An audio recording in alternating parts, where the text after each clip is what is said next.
जमशेदपुर के आमबगन मैदान से उठी आवाज अब सिर्फ एक शहर की नहीं बल्कि मुल्क के करोड़ों लोगों की बज चुकी है। वक्फ कानून के नए संशोधन को लेकर छिड़ी ये जंग अब निर्णायक मोड़ पर है। नमस्कार, आदाब, जोहार। आप देख रहे हैं न्यूज़ 5 AM। गुरुवार को तहफ़्फ़ुज़ औक़ाफ़ कॉन्फ्रेंस में शामिल हुए देश के दिग्गज सांसदों ने एक सुर में ऐलान कर दिया, जब तक नया वक्फ कानून वापस नहीं होगा तब तक ये लड़ाई थमेगी नहीं। राज्यसभा सांसद फौजिया तहसीन खान ने कहा, सरकार ने वक्फ बाय यूजर और लिमिटेशन एक्ट जैसे प्रावधान खत्म कर दिए हैं। ये सीधे तौर पर वक्फ संपत्तियों पर कब्जे को बढ़ावा देने जैसा है। सरकार को जमीनों की हिफाजत करनी चाहिए थी, ना ही उन्हें बेचने की राह खोलनी चाहिए थी। अगर है तो वो इनसे ऊपर नहीं हो सकते, लेकिन आज सरकार ने जो कानून लाया है वो कानून इस तरह से लाई है कि वक्फ बाय यूजर हटा दिया गया नहीं है, कोई डॉक्यूमेंट नहीं है तो वो वक्फ नहीं हो सकती है, ऐसा इस कानून में कहा गया है। उन्होंने कहा है कि लिमिटेशन एक्ट इसको लगाया जाएगा, यानी जैसे दूसरे जमीनात पर होता है कि अगर 12 साल किसी का कब्जा हो और 12 साल इसलिए हम सबको मुत्तहिद होके इसमें वो काम करना पड़ेगा, जो आज तक हमने नहीं किया।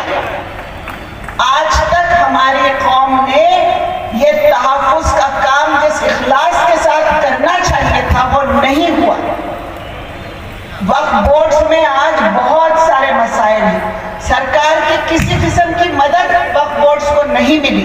काराकाट के सांसद राजा राम सिंह कुशवाहा बोले, ये कानून संविधान विरोधी है। जैसे किसानों ने काले कानूनों के खिलाफ जंग जीती, वैसे ही अब वक्फ की बारी है। 3 मई को भारतीय कम्युनिस्ट पार्टी का विरोध प्रदर्शन होगा। सुप्रीम कोर्ट ने इसके कुछ क्लॉजेज पर रोक लगा रखा है। इस तरह से संविधान विरोधी ये कानून है और भारत सरकार को इसे वापस लेना होगा। हम आपकी आवाज मिलाने के लिए, आवाज में आवाज मिलाने के लिए हम आए हैं, अपनी तरफ से भी, काराकाट की जनता की तरफ से भी और CPI-ML की तरफ से भी। हमने 3 तारीख को पूरे देश में विरोध का भी ऐलान किया है कि सुप्रीम कोर्ट की जजमेंट के पहले और इंडिया में इसका प्रोटेस्ट हो। एक बात।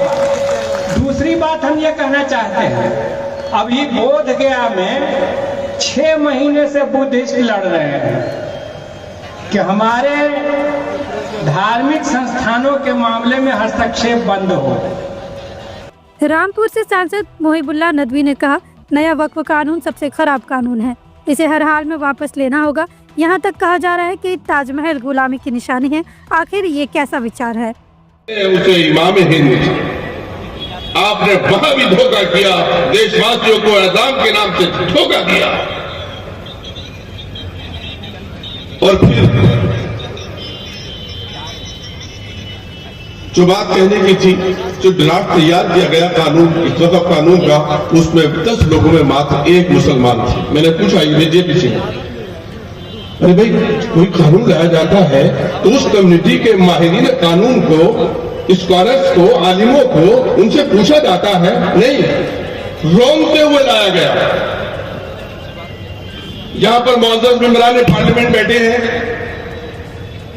वो वहां की नजाकतों को समझते और जानते हैं। और हमारे राम जी साहब, वो दानिश साहब, हमारी सिस्टर बहन फौजिया साहब बहुत लायक और फायद है, उनका नाम भी इतना बिस्मा मुसम्मा है।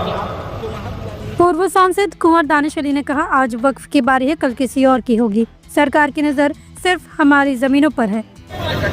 मंच पर all India personal law board, Muslim personal law board के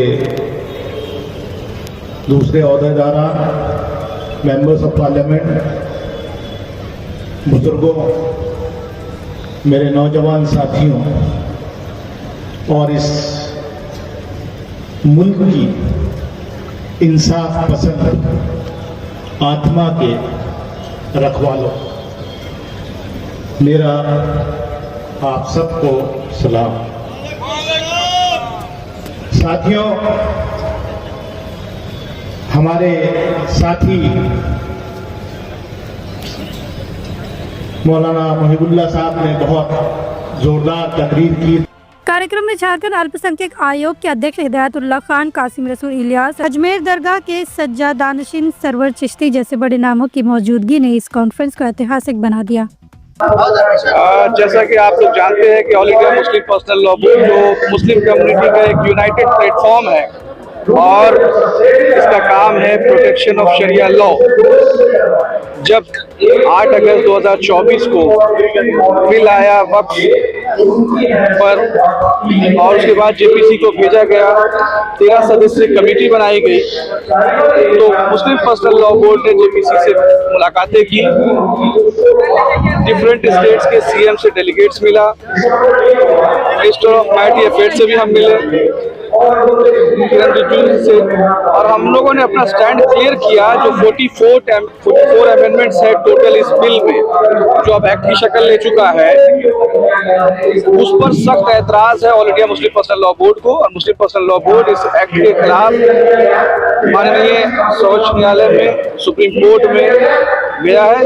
80 पिटिशनें दाखिल हुई है, जिसको सुप्रीम कोर्ट ने 5 पिटिशन को मुख्य पिटिशन मानकर उस पर एंटरटेन किया है, जिसमें एक मुख्य पक्ष all India Muslim personal law board है। और हमारा ये स्टैंड क्लियर है कि हम इस एक्ट को में जो अमेंडमेंट्स किए गए हैं उसको हम नहीं मानते। और सरकार इसको रद्द करे, इसको वापस ले। इसी के लिए पूरे देश भर में बड़े पैमाने पर साइलेंट प्रोटेस्ट किया जा रहा है, चाहे वो कल लाइट ऑफ करके किया गया, देखा होगा आप लोगों ने कि मोर देन 99% ये कामयाब रहा प्रोटेस्ट।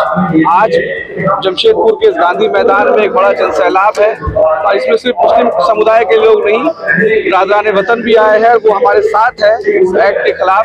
और हमारी पूरी कोशिश है कि आखिरी मिनट तक हम इसमें लड़ेंगे। 5 तारीख को सुप्रीम कोर्ट में एक हियरिंग है। ऑनरेबल सुप्रीम कोर्ट ने कुछ डायरेक्शंस भी दिए हैं, जिसके लिए वक्त मांगा है सरकारी वकील ने, केंद्र के जो सरकारी वकील है। हम स्टैंड हमारा मुस्लिम पर्सनल लॉ बोर्ड का क्लियर है कि वक्फ अमेंडमेंट एक्ट हम मानने को तैयार नहीं है, इसलिए कि इससे वक्फ का नुकसान होगा, वक्फ की जायदाद संपत्तियां जो है उसका नुकसान होगा, इसलिए हम इसका विरोध प्रकट कर रहे हैं इस मैदान में। ये लड़ाई सिर्फ जमीनों की नहीं बल्कि पहचान, हक और इंसाफ की है। देश के हर जागरूक नागरिक को ये सोचना होगा, क्या कोई कानून लोगों के धार्मिक और सामाजिक अधिकारों को दबा सकता है? क्या हम खामोश रहेंगे या आवाज उठाएंगे? अब फैसला आवाम के हाथ में है। खबरें और भी है, मगर आज की सबसे बुलंद आवाज थी वक्फ कानून वापस लो। सुनो, अंधेरा हो चुका है, रात को जला लो लाइटर, क्योंकि मच्छरों से लड़ने के लिए बनना पड़ेगा फाइटर। मगर आपको न लाइटर जलाने की जरूरत है और ना ही फाइटर बनने की, क्योंकि आपके घर और जिंदगी को रोशन करने के लिए सिर्फ एक भरोसेमंद नाम बैटरी बाजार ही काफी है, जहां आपको बाइक से लेकर ट्रैक्टर तक की हर क्षमता की बैटरी मिल जाएगी, वो भी वाजिब दाम और आसान मासिक किस्तों पर। चाहे आप किसी भी ब्रांड की बैटरी या इन्वर्टर चाहते हो, बैटरी बाजार आपकी जरूरत पूरी करेगा। साथ ही दमदार same day on spot home available service के साथ अवेलेबिलिटी ऑफ स्टाफ प्रोवाइड करते हैं, ताकि आपका एक लम्हा भी अंधेरे में ना गुजरे।